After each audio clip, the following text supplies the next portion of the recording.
The American Revolution was not about equality and justice for all. Allow me to explain.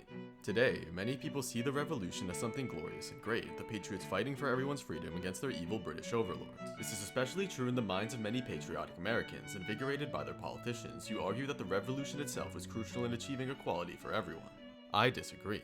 Although I think the revolution was a good thing, it shouldn't be depicted as a fight for the freedom of all, nor was it endorsed by all groups. For some living in the 13 colonies, the revolution was the complete opposite. Firstly, the American Revolution helped expand slavery.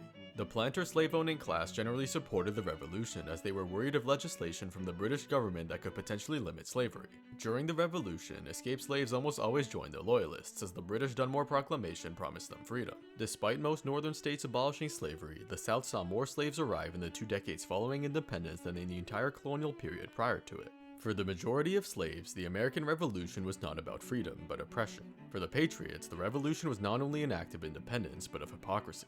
Many justifications for revolution stem from ideas of liberty, and yet they did not bat an eye when it came to the pleas of slaves.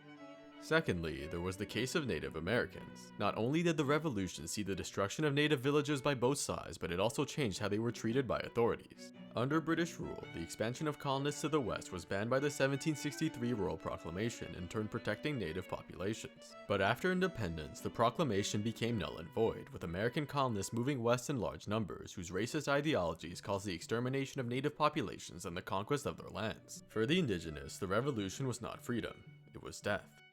Thirdly, loyalty to the British was far more common than many believe.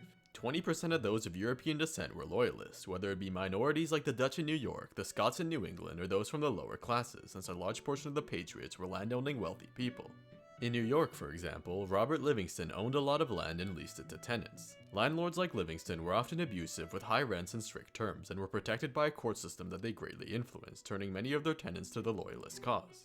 This idea of sidelining the poor becomes more prominent with the creation of the US government.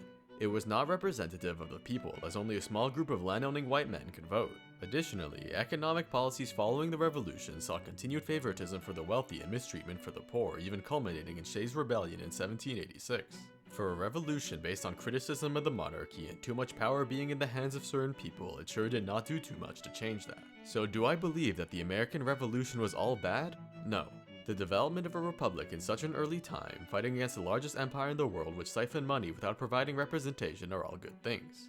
It would be hard to imagine the world today without the revolution, and how it has inspired many to fight for liberty and against tyranny. I simply have issues with the idea that the revolution was fought for everyone.